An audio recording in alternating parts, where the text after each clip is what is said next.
But can you even name me? Can you name me a Gregg Zaun that's out there right now? A veteran backup guy? I can't think of one. It's the walk-off with Scott Belford and Adam Mack. This ball is crushed. What is it about that position as a catcher that kind of allows you to see the game and take it in and kind of analyze it so well? Well, first of all, we're the only ones facing that way. Everybody else is looking at me. I'm looking at all of my other teammates. And you get a bird's eye view of how guys play the game. You know, I know a lot about hitting and a lot about catching and a lot about pitching, but I know a pretty good bit about infield. Played it a little bit, even in the big leagues, couple of spots, but I always took ground balls, and I was always picking the brains of guys like Roberto Alomar and, you know, different stuff, and watching their fielding technique, watching the way they did things, watching the way the outfielders went about their business. I saw good stuff and bad stuff. So from an analysis standpoint, you learn to analyze what's going on. You see a guy, does he have a good first step?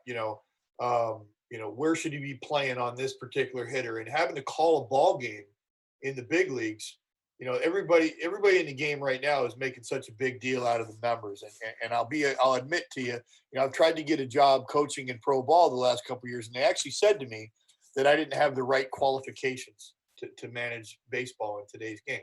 Apparently I don't know how to use a Rapsodo, and I don't know, this, that, or the other. And I don't have experience, going to, the Tony Robbins seminar for, advanced teaching and leadership methods and all this other stuff. And I'm like, I thought I got all that as a big league catcher.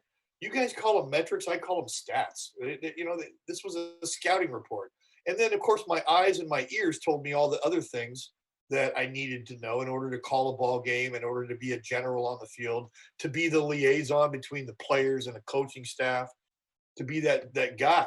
The catcher on most teams is he's the liaison between the offense, the defense, the coaches, the players, the pitchers, the position players, the Latinos, the white guys, if he speaks Spanish, and on and on. There's just all of those responsibilities. It just tends to be the guy that everybody looks to. And again, it comes back to the fact that they're all staring at me. If I hang my head, they hang their head. All these things that we have to be responsible for makes it so that we are just born analysts. We have to be analysts in order to do our job effectively. And then there's the whole relationship part of it. Building and keeping relationships with your pitching staff, understanding, especially me as a veteran player, my years with the Blue Jays, all but one, I was the most tenured guy on the team. And those kind of relationships and those kind of duties, they make you really well suited for that analyst job, for that manager's job. But there isn't a whole lot of managing going on in the big leagues anymore. I would say there's probably a handful of guys that actually manage the team. Most, I would say, probably more than 20 ball clubs are managed by the front office. They're managed by the metrics department, the analytics department. They formulate a game plan. They talk about who they want to see coming out of the bullpen and in what situations, completely disregarding the manager's experience, his feel. Those days are gone. They're long gone. So the managers are almost yes men then. Is that where it's gone to? They're puppets. They're absolute puppets. Hence the second hiring of John Gibbons. Right. He did exactly what Alex Anthopoulos in the front office told him to do. And there's nothing wrong with that. I mean, he understood. Stay in your lane, bud. I played for him. Yeah. I played for, I'm not gonna comment on, his abilities as a manager. He was a nice guy. And there's a lot of nice guys out there, but there's a lot of guys out there who didn't want to stay in their lane and be told what to do. But you'll never convince me. And I knew it. Probably, I think it was my last year with the Jays. Second day of the season, I'm signed to be the starting catcher, and I'm walking past the manager's office on my way to the shower to get heated up.